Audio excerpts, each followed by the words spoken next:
Hello everyone, it's Pat here coming to you from my studio in Parksville, BC on Vancouver Island. And today I just want to share with you what I accomplished last week and what my intentions are for this week.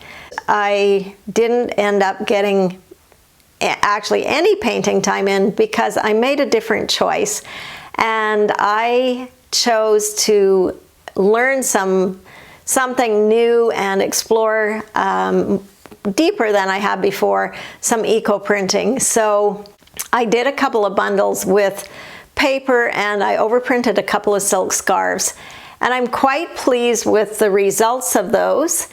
And I'll just show you some of the papers I got, and I used all kinds of papers, just scrap paper in my studio. So some of it's watercolor paper, some of it's printmaking paper, some of it is, I don't know what it is, paper, just scrap paper. And I just tried to make them similar sizes, and I made a video on how I did this if you want to know a little bit more about it and see the process. I will put the link below so that you can watch that as well. But I was pretty pleased with the results. I used a lot of different leaves to see how they'd print, and I picked some of them from my own yard, and I picked some of them out when I went on a walk, some of them that were, you know, in the ditch and on the boulevards. So I used a lot of variety, and I used the dirty pot method, which is adding something into the pot. I used rusted tin for mine, but you could also use onion skins, and I did put onion skins in one of these pots as well.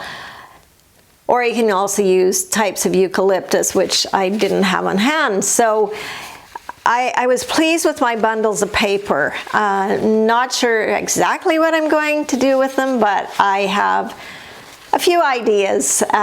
So I'll share that with you at a later date when I'm closer to getting on to working with these.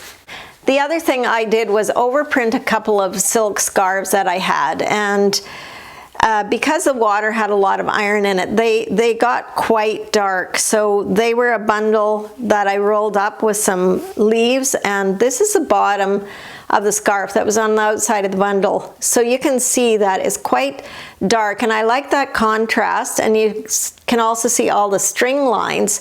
So I got some nice leaf shapes happening that were on the outside of the bundle, and then it just becomes kind of a modeled printed scarf, not so much contrast in the leaves. But nevertheless, I'm quite pleased with the results. Definitely work for some complexions. And the other one is really similar as well. It's a little bit different color,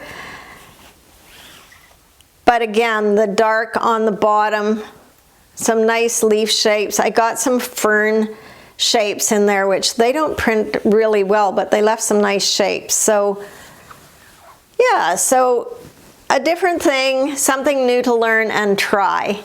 I said last week I was going to work on another jazz painting of my bass player on a messy background. That was my intention. I didn't get to it, but as I looked at this messy background over the week while I was working on my eco printing, I kept seeing a figure in it. And finally I took a piece of chalk pastel and drew the figure, and then other figures started to come forward. And this is often how my paintings emerge. So I decided, instead of doing the bass player, I am going to just go with my intuition on this painting and paint a group of people.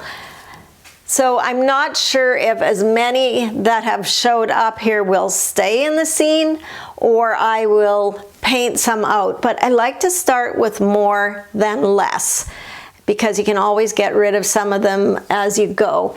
So the figure that came out for me first was this one, and I just could see this figure with this big bag here, and then I started to see other figures around it. So It's an interesting way to work, and maybe I'll teach a class on this particular method coming up.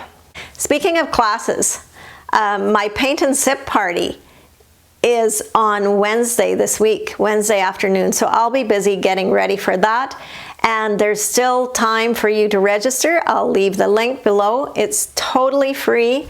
It's on Zoom. If you're not able to come because you're busy or your time zone is different, then you'll get the recording. So it's 2 o'clock Pacific time, and it'll be a couple hours, and we're going to paint. I'll give you a tutorial, kind of step by step, but it's not using a photo, it's just out of your imagination. We'll be painting a bouquet of flowers. So join me if you can, and if you can't, sign up anyway, you'll get the information. So next week, I am going to be teaching a cold wax and oil workshop in my studio, and there's one space available. If you're in the area and you can make it, there's still one space. This week I'm going to be getting ready for that. Obviously I have to clean up my studio and check through my supplies, and I just want to kind of warm up and get back into that medium because I've been working with acrylic now for a while and they do feel a bit different. But that's basically what I'm going to be focused on this week. I also played for a wedding this past weekend in a church that was built in the late 1800s, and it's totally a log structure, had beautiful acoustics, and it was really just a lovely setting. That was one of the highlights of my week, as well as going down to the community park along the beach. And I love getting out in nature. It's very inspiring to me. Even though I don't necessarily paint it, it fills my cup. And this week there was an amazing display of Inuksuks that have been built by residents and tourists alike, and it just fills my heart to see art on the beach that's not permanent but is ever changing, and that's just so glorious. This week I hit a milestone on my YouTube channel and reached 800 subscribers.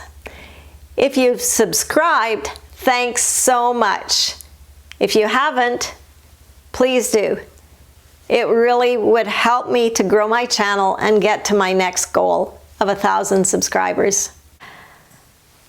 So that about wraps it up, and I hope that you have time in your week to do some creating and fill your cup. So have a great week, and we'll see you soon. Bye.